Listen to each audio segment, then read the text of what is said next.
and you live there, and you go through the checkpoints, and you meet the people, and you hear their stories.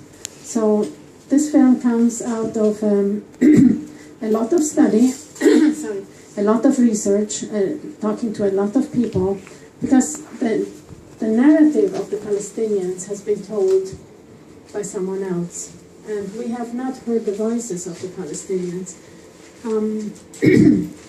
Sorry, I had another presentation earlier today, a screening. When in 2006, when we moved to Palestine, Israel, it was right after the war with Lebanon, and it was quite a sad place. Everybody was shell-shocked. The Israelis in particular were very shocked at how Hezbollah had reacted to they had put up a fight. And tourism had suffered from that very severely. In particular Bethlehem, which lives of tourism. And when I went in October for the olive harvest, Bethlehem was a dead city. It was a rainy day, and I passed through the wall, and shop after shop after shop were closed. And we got to Manger Square, and instead of seeing a lot of people buying olive oil and olives, it was pretty deserted.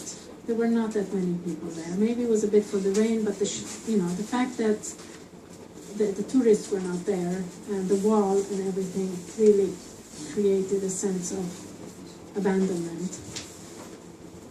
And I got very sad in Bethlehem. A very deep sadness came over me. And I decided I wanted to do something. I'm not a filmmaker. I'm a journalist, photographer, so I have the eye, but I had no idea how to put a film together. And it's taken 6 years, but I think I told the story the way they would like to tell you the story. So I'm bringing you their voices, and I think that's what you will hear.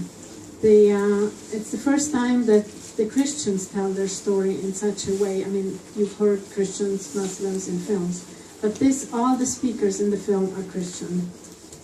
And I chose them because I felt that they are so much part of Palestinian society. They were really, before 48, the Christians were the upper class. You don't hear this a lot. But they were, many were farmers, many were simple people. Of course, not everybody was the upper class. But many of the Christians were quite well off and quite rich. And this is how I start the film, with the pictures of before 48. And you can see the kind of lifestyle that they had, the cars that they had. I'm not saying, again, everybody had it, but it was not the image of Palestine that you have today. It's not the image of the Palestinians that you have today. Before 1948, they were not refugees, they were not poor, they were not fanatics.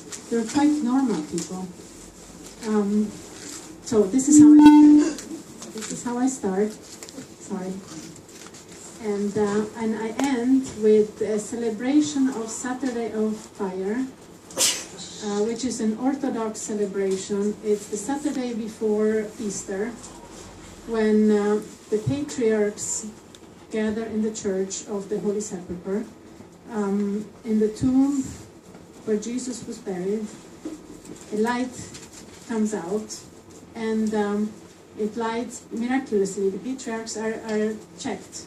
No matches, no lighters. They're actually checked before going in. And the light comes out through a hole, and it lights the whole church. And from there, the flame is carried to all the Palestinian towns, so that the light can actually it's the new light for the year. And a special plane takes the flame to Russia, which is an Orthodox country, and to Greece, which is an Christian Orthodox country, Romania and Poland, and Poland maybe is more Catholic, but where the Orthodox churches are, that's where the fire is taken. And I end it with Sabt Nur, which is the Saturday of Light, because it symbolizes the hope, it symbolizes the resurrection of Christ, and I wanted to just end it on a positive note. So I'll see you in 56 minutes.